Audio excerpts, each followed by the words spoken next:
Hey everybody, Trevor here with Hanging High Hammocks, and today we are splicing dog bones.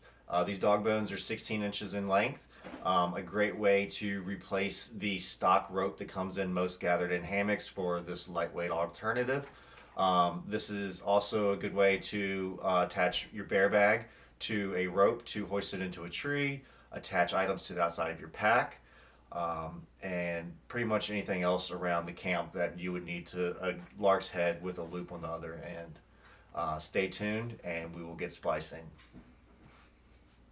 So before we begin splicing, you will need some tools. If you order our DIY kit, it will come with these three tools here. It comes with a hobby knife. Yours will look a little different than ours. It will come with a latch hook and a knitting needle. You can use other materials. These are just what I find to be the easiest to splice with. The latch hook here, if you can see, has a latch on one end or behind the hook, and then the hook there, that's what allows you to splice and pull the Amsteel back through itself. And then a 5.5 millimeter knitting needle. You can buy more expensive fids, but I find this works well, and I've been using this for several years now with no issues. You also will need a cutting mat or cutting board of some sort, and then you also need a way to measure the Amsteel where you're splicing. Ruler, or if you do have a cutting mat with measurements already on it, you are all set. So once you have that out of the way, we will begin splicing. Okay, so to begin, to make a 16-inch long dog bone, we will start with a 32-inch piece of Amsteel. So go ahead and cut that now. Mark at 32 inches and then cut. Next, we'll be tapering the ends, which when you taper an end, you take 4 strands out, you cut them out and leave 4 there. What that does is gives it a nice taper when it's buried inside the Amsteel, instead of having this rough edge there, which could cause the Amsteel to break prematurely. Also makes splicing a lot easier. So to taper these ends, what you're going to do is mark about 1/2 inch, just roughly 1/2 inch in, like so. If you notice, I do use my thumbnail to mark it. It leaves a nice groove and indentation in the Amsteel that you can work with. While doing the video, I'm just going to use a marker so it's easier to see. So once you have that 1/2 inch mark, you're going to open up the Amsteel like so, and then stick your knitting needle through, and you want 4 strands on this side, 4 strands on this side, and then simply pull the Amsteel down and your knitting needle up, and it'll cause it to split like so, and then just repeat the process on the other side. So 1/2 inch, mark it, open it up, and then stick your knitting needle through, or your fid, and you'll have 4 strands there, 4 strands there, and pull apart. Next, you will cut one side off of 4 strands. You'll have 4 strands there, 4 strands here, and repeat the process on the other side.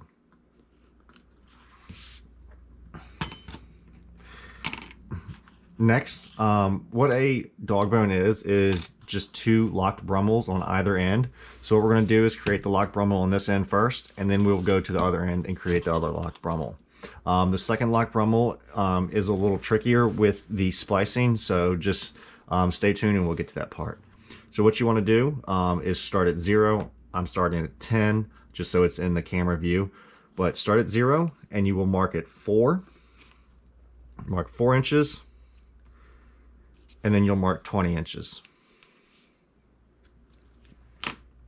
Next, at either one, the 4 or 10 mark, you'll open it up, stick your fid through, and again you want 4 strands on this side and 4 strands on this side, and then go to the other mark, open it up, insert your knitting needle with 4 and 4. So that's basically what a dog bone will look like, except this will be buried into itself. So let's go ahead and get that locked Bremmel created. So to do the locked Bremmel, you're going to go at the 10-inch mark which is the farther one down, stick your latch hook through, grab your tapered end. What you want to do is take the taper and hook it onto the hook right where you cut it. Push your thumb down against the latch hook and then shove it into the hook like so. Slide this up and under the latch, which will cause it to close, and then pull it through with a little twisting motion. Your 4-inch hole, you want to pull that through the 10-inch hole, open it back up so you can get your latch hook through, stick it through like so, and then you'll grab the far end and then pull that through just like before.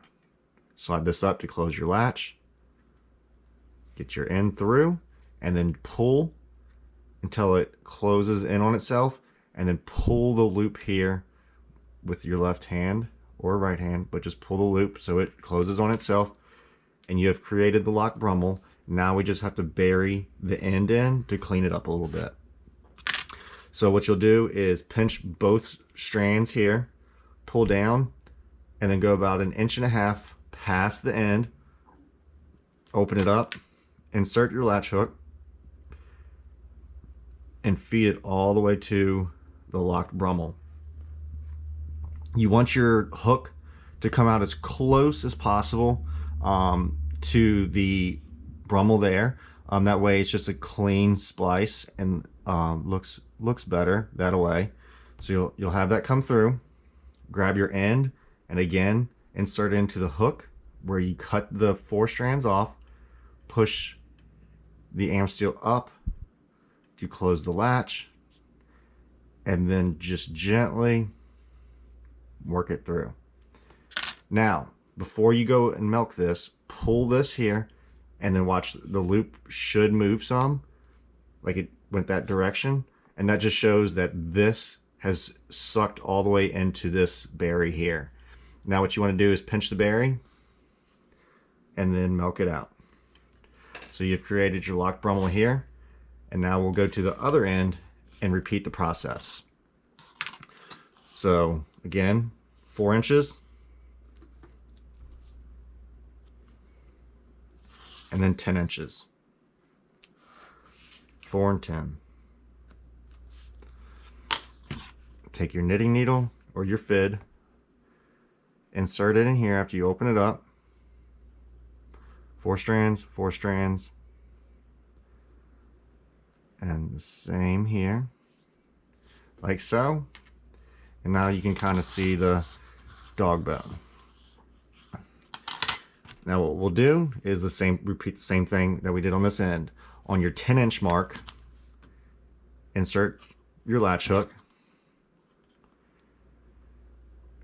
put the tapered end into your hook there where you cut it, and slide it through ever so gently, like that. Pull your 4-inch hole through your 10-inch hole like so, and then open it up, insert your latch hook. Now this is the trickier part because you have to get this locked Bremmel through this hole. So what you want to do is pinch it like so, and then just make sure that you are putting, take pressure on this finger here and push up while I'm pulling down with this hand, so I can make sure that it is enclosed in that hook as best as possible. And then slide this up, close your latch, and then I pinch both sides of the hole and then just gently work it through. It shouldn't take too much pressure, but like I said, it is just a little bit harder to get it through than just the one end. You'll pull that through, close your hole like so, and there's your locked Bremmel. And now we'll bury this end about 1.5 inches, 2 inches past. Insert, feed it through, come out as close as possible. Another thing you want to make sure of is when you are exiting the Amsteel here is that you do not want to split the single strands. You want to make sure that you're going in between the strands of Amsteel. So what you can do is do a twisting motion with your latch hook, and it'll help work the hook, the head of the hook, through the 2 strands like so. So you'll bring that up, Insert your tapered end into the hook, close your latch, twist, and pull. And then you can use this hand to help feed it through as well. Pull this so your loop comes down, milk the bearing, and you have just completed your dog bone. If you have any questions, please feel free to drop them below. I'll do my best to get back with you as soon as possible. Be sure to like, subscribe. You can follow us on Facebook and Instagram. You can subscribe to our website where we'll send newsletters out every so often with discounts or new video releases. And until next time, get hanging.